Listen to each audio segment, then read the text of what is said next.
Olá, queridos alunos, tudo bem? Sou o professor Acinelli Rebouças, professor de Ciências. Estamos de volta para dar continuidade aos estudos relacionados ao capítulo 14, que fala sobre a atmosfera terrestre. Tivemos já dois vídeos anteriores, o vídeo com a primeira parte e também o vídeo com a segunda parte. Lembrando, esse será o terceiro e último vídeo dessa trilogia aí do capítulo 14.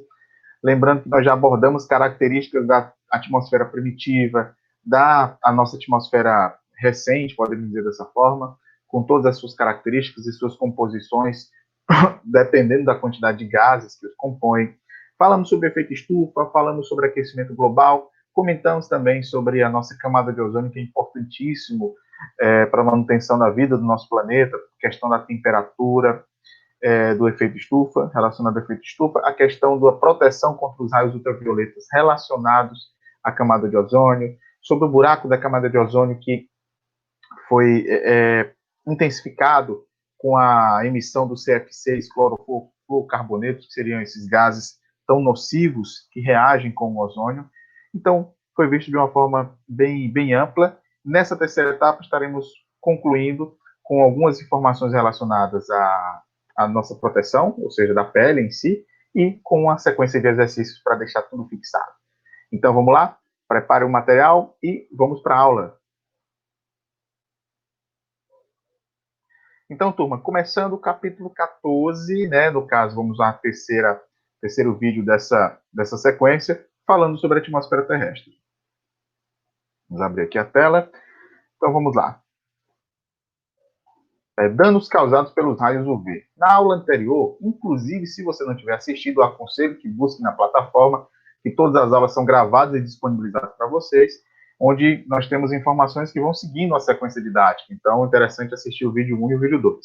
Então, a exposição aos raios solares ultravioleta pode causar danos aos seres vivos. Em humanos, algumas consequências são queimaduras na superfície do corpo e as alterações genéticas nas células, resultando no desenvolvimento do câncer de pele.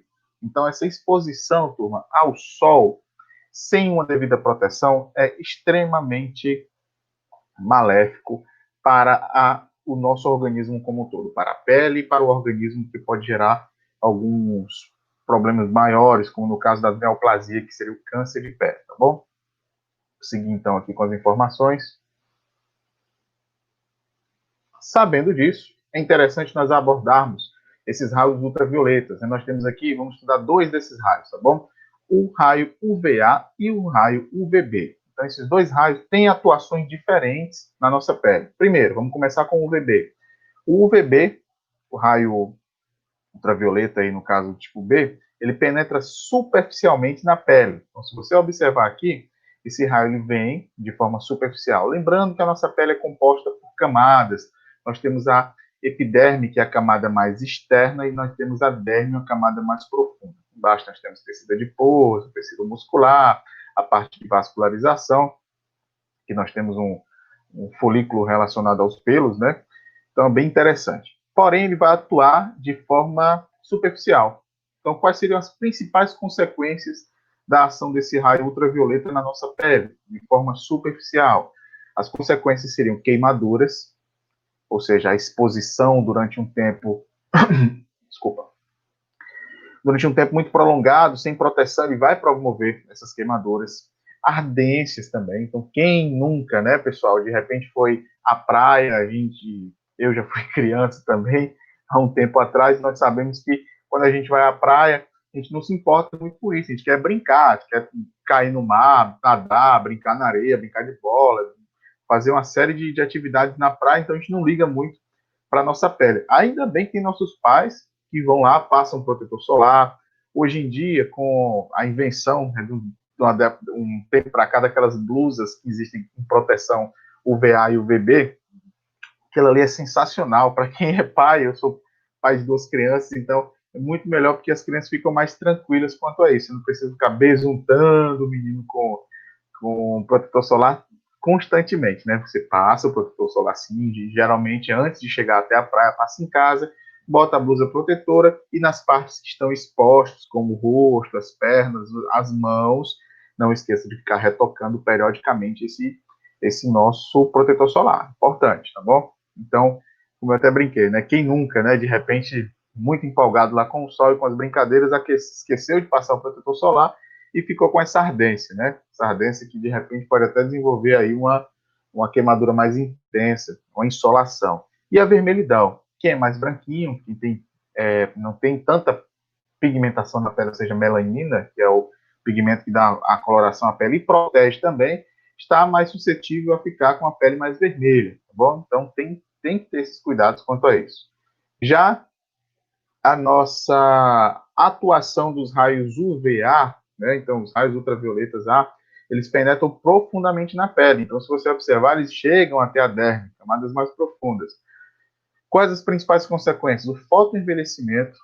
Turma, se você pegar uma pessoa que geralmente vive em regiões praianas, né, ou seja, litorânea, geralmente ela pega sol constantemente, tem uma pele mais escura porque a incidência do sol ele estimula a produção de melanina, porém a pele ela vai ficando mais envelhecida, justamente por conta do desgaste, né, porque a pele ela sempre vai se regenerando, então essas exposições frequentes ao sol ela pode causar um fotoenvelhecimento. Então, seria um envelhecimento da pele derivado da questão da luz, né? Foto significa luz.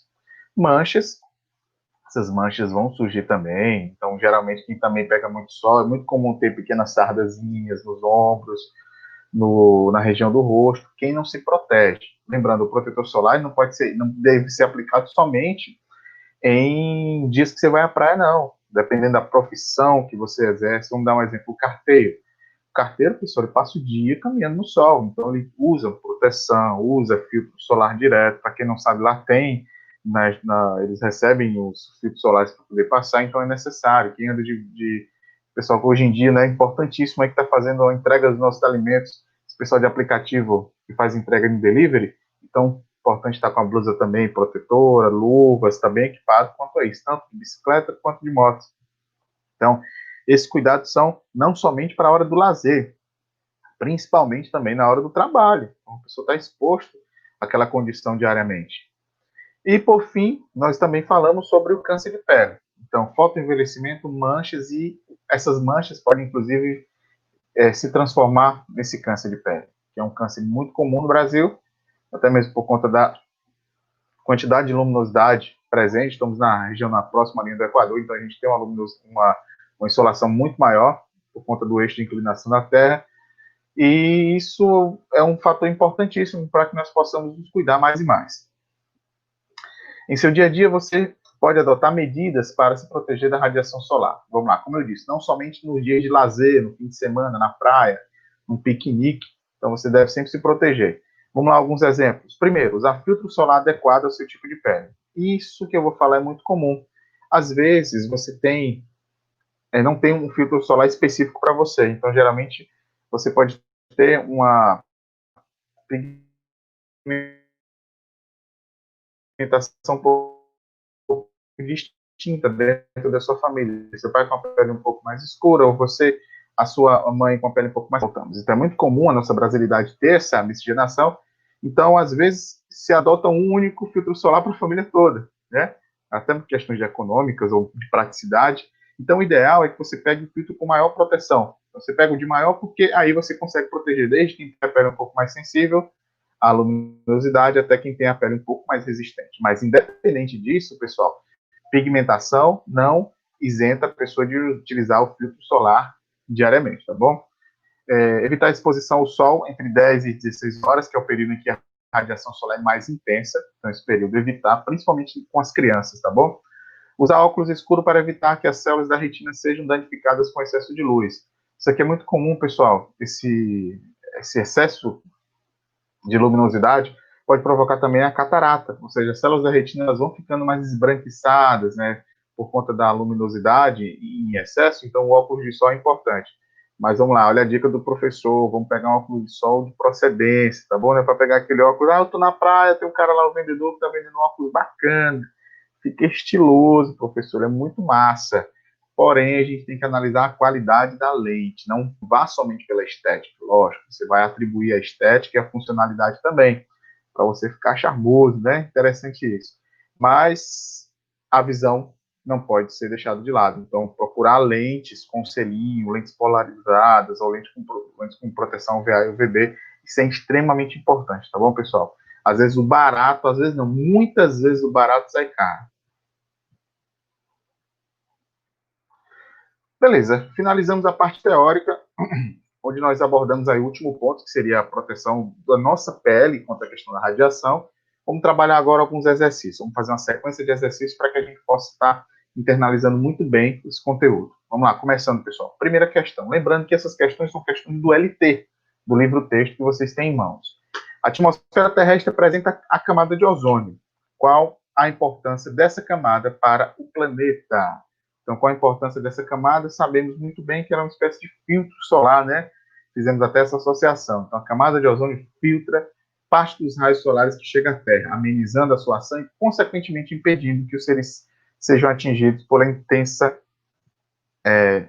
de uma intensidade de modo letal. Como eu disse, sem a camada de ozônio, muitas espécies morreriam por conta dessa exposição intensa.